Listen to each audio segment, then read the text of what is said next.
Hello friends, आज मैं लेने जा रही हूँ थेल्स थ्योरम के 6 केसेस कैसे निकाल सकते हैं और क्यों निकाल सकते हैं, वो कैसे आ जाते हैं 6 केसेस। बच्चों को बड़ी प्रॉब्लम होती है वो 6 केसेस को याद करने के लिए। तो आइए मैं एक सिंप्लीफाइड वे में आपको उसकी एक्सप्लेनेशन दूंगी जिसमें आपको याद नहीं करना पड़ेगा, आप खुद ही उसे समझ जाएंगे। तो आइए शुरू करते हैं इस वीडियो को।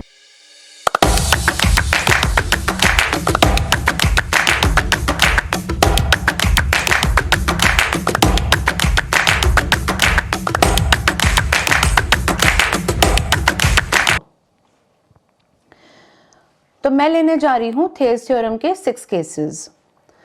थेल्स थ्योरम में हमने किया था कि एक मास्टर रिजल्ट हमने निकाला था कि अगर मेरी एक ट्राइंगल है ABC और AB के ऊपर कोई पॉइंट है और BC के ऊपर कोई पॉइंट है, दोनों अलग अलग पॉइंट्स हैं, और मैं उनको ज्वाइन कर दूं, जैसे ये D पॉइंट है और ये E पॉइंट है और मैंने इनको ज्वाइन कर दिया, तो ये थर्ड साइड ऑफ ट्राइंगल से पैरेलल होगा।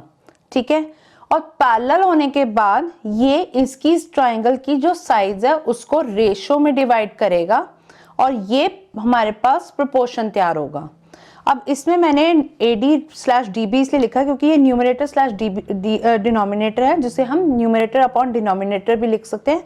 ये सिर्फ लिखने का तरीका है, आपने कंफ्यूज नहीं होना, स्लैश का मतलब भी डिवीजन ही होता है। तो हमने ये डिराइव किया था कि AD upon DB is equal to AE upon EC। ठीक है, अब आपने ये देखा कि ये पॉइंट D ने इस साइड को AB को 2 पार्ट्स में डिवाइड कर दिया, E ने भी साइड को AC को कंप्लीट साइड को 2 पार्ट्स में डिवाइड कर दिया। अब मैं आपको एक चीज समझाने जा रही हूँ, अब ध्यान से समझिएगा। ये जो मेरा कंप्लीट ट्राइंगल है ABC, इसके अंदर अब 3 ज्योमेट्रिकल फिगर्स बन रही हैं। कैसे, वो जानते हैं। हमारे पास ऊपर बन रहा है ट्राइंगल ADE, जिसे मैं नाम दूंगी स्मॉल ट्राइंगल ADE।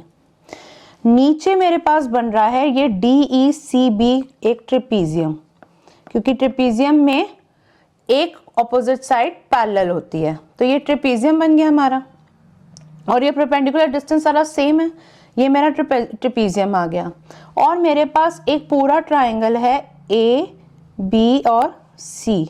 तो यहाँ पर हम 3 ज्योमेट्रिकल फिगर्स की बात करेंगे, 3 फिगर्स की साइज की बात करेंगे, और तब रेशो का हमें जो है निकालनी आसान हो जाएगी।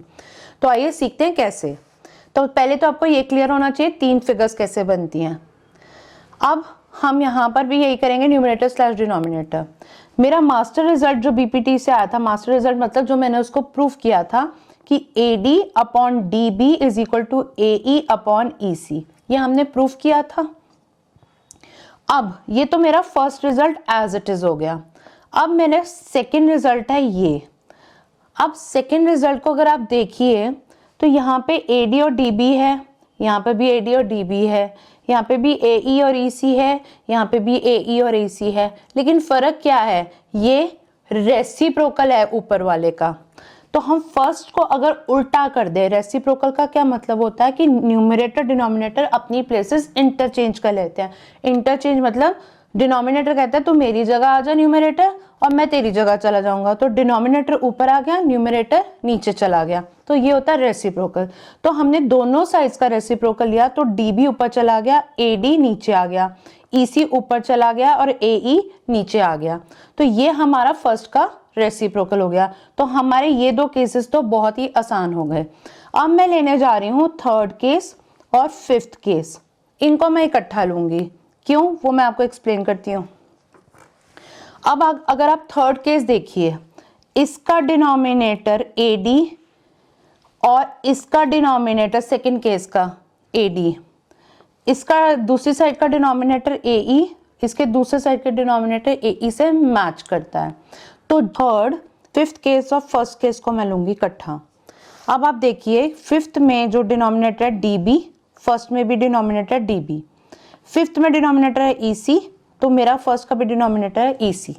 तो इसका मतलब मेरा ये वाला जो रिजल्ट है फिफ्थ वाला, ये मेरा फर्स्ट से आएगा, और जो मेरा और बाकी सारे केसेस में आप ये देख सकते हैं, ये जो केस आया इसमें हमने उल्टा कर दिया है, इसको AD ऊपर चला गया, AB नीचे आ गया, AE ऊपर चला गया, AC नीचे आ गया, तो ये थर्ड का रेसिप्रोकल है।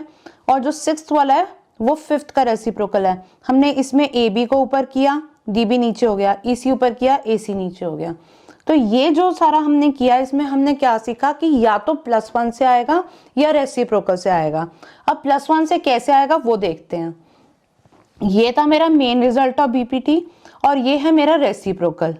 मेन रिजल्ट में अगर मेरे को यहाँ से यहाँ तक जाना है, डिनोमिनेटर सेम है, यहाँ पर भी एक AD AD, AE AE, DB DB, EC EC, denominator तो सेम ही रहेंगे, न्यूमरेटर को चेंज करना है। तो न्यूमरेटर को चेंज करने के लिए हमने इसमें +1 किया है, सिर्फ यही रीजन है।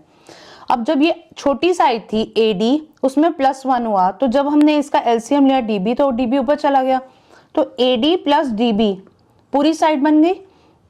यहाँ पर भी EC जो है वो LCM आया, AE और EC ऊपर चला गया, तो AE + EC पूरी साइड आ गई, इधर भी पूरी साइड आ गई, ये देख लो। ठीक है, तो इसका मतलब हमारी रेशियो क्या है, side of whole triangle divided by side of trapezium. और रेसिप्रोकल वाले में केस में जब हमने 1 को ऐड किया तो हमारी बन रही है, DB में हमने ऐड किया 1, तो AD ऊपर चला गया, यहाँ पे AE ऊपर आ गया, तो DB और AD ऐड होकर भी AB और यहाँ पर AC बनेगा। यहाँ पे भी साइड्स ऑफ कंप्लीट ट्राइंगल आ गई। तो ये side of whole triangle, side of small triangle. तो कहने का मतलब ये है कि जब भी हमारे पास साइड ऑफ होल ट्राइंगल की रेशो ऊपर न्यूमरेटर में है और दूसरी चीज की रेशो नीचे है, तो वो +1 वाले केसेस हैं। और आपको ये चेक करना है। जब आप ये चेक कर लेंगे तो आप ये पाएंगे कि इसके अंदर या तो रेसिप्रोकल हो रहा है या +1 हो रहा है। रेसिप्रोकल वाले बाकी सारे केसेस हैं, +1 वाले सिर्फ 2 ही केसेस हैं। और +1 वाले जब आप बनाते हैं तो ऊपर जो है होल बन जाता है, ठीक है, और उसका जब रेसिप्रोकल लेंगे तो आपके पास नेक्स्ट रिजल्ट आ जाएगा। फिर आपने जो हमारा मास्टर रिजल्ट था बीपीटी थ्योरम 5th केस को निकालने के लिए, उसमें भी +1 किया, तब भी आपका ऊपर होल आ गया, तो आप उसका नेक्स्ट निकालने के लिए आपने उसका रेसिप्रोकल लिया। तो ये 6 रिजल्ट्स ऐसे ही कंप्लीट हो गए कि बाकी सारों में तो रेसिप्रोकल लेना है, एक को निकाला उसका रेसिप्रोकल ले लिया, एक को निकाला उसका रेसिप्रोकल ले लिया।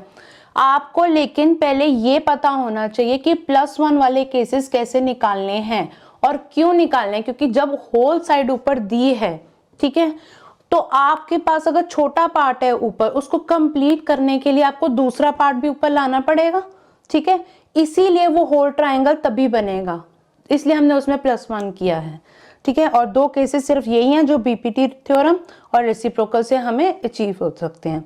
तो ये थी मेरी एक्सप्लेनेशन कि कैसे आप रेसिप्रोकल और +1 को ही सिर्फ ध्यान में रखते हुए ये 6 केसेस को निकाल सकते हैं। अगर आप ये मेरी वीडियोस को पसंद करते हैं और आप मेरा कोर्स चाहते हैं कि एक स्ट्रक्चर्ड वे में आपको ये पूरे कोर्स मिल जाए, तो आप मेरी वेबसाइट mathbuddy.in पे रजिस्टर कर सकते हैं। और मेरी एक और भी रिक्वेस्ट है आपसे, मैं एक वीडियो को लाने के लिए अपनी पूरी मेहनत करती हूँ, मैं कोशिश करती हूँ अच्छे से अच्छे एक्सप्लेन करूँ, अच्छा से अच्छा कंटेंट लाऊं। मेरी आपसे एक ही रिक्वेस्ट है कि अगर आप मेरे चैनल पे वीडियोस को पसंद करते हैं तो आप वॉच तो करते हैं लेकिन सब्सक्राइब नहीं करते। इसको सब्सक्राइब भी करिए चैनल को, एक किसी बच्चे के साथ जिसको ये मेरे कंटेंट की ज़रूरत है उसके साथ एक के साथ शेयर करिए, और मेरी वीडियोस को लाइक भी करिए, कमेंट भी करिए। Thank you, follow for more. अगली वीडियो में मिलते हैं।